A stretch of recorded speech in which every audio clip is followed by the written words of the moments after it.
What's up, y'all? It's your boy Karceno here. I'm driving and I feel like I gotta get this video out. I wanted to wait because everyone else kept mentioning to me about it, and this is about my bank.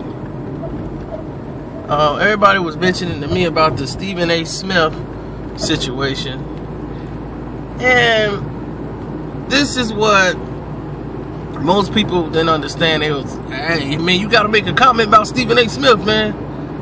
I wait until I get all the information before I jump out there. You know, a lot of people say, man, that's a lot of hits, man. You throw something out there. I'm not really caring about the hits like that.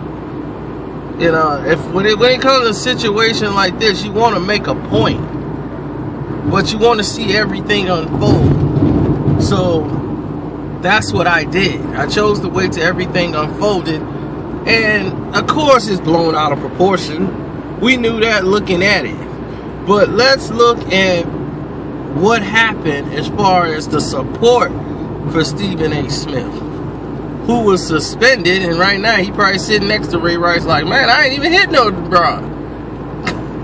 And I'm sitting here with you.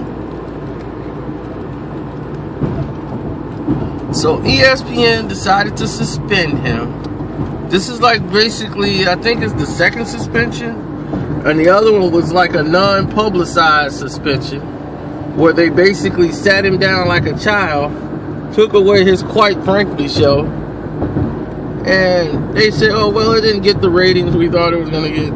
That show got a lot of ratings. But on that show, they deemed it to be an open platform, meaning that it was an open platform for a lot of people to come along and hate. And people feel free. But you saw a lot of foolery in this process. I've heard comments, you should never hit a woman. That is the bottom line. No one ever said he should. I mean, he stated that clearly. And this is where fake liberals get involved. See, this is what I mean. Fake liberals want to search for a topic or something they can get in and make an example to make some headlines, to sell or promote whatever agenda or crap that they're doing. I mean, the man clearly stated that he was against domestic violence. But it is true. Women provoke guys in certain cases. That's the truth. It's not a lie. They shouldn't do that. And it shouldn't go the other way around either. Even I've never seen it the other way around, but with men provoking the women to attack them. But hey, it might be a case out there where that's happening. But it shouldn't happen on either side. You know, if you feel you gotta hit a woman, leave. There's no sense of being there. Nothing good is gonna come out of that. Only thing gonna come out of that is that y'all are going to jail. Somebody's going to jail that night. Do you want to be that guy going to jail?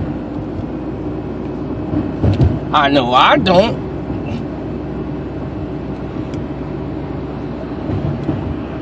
So if you don't want to be the one going in the cuffs,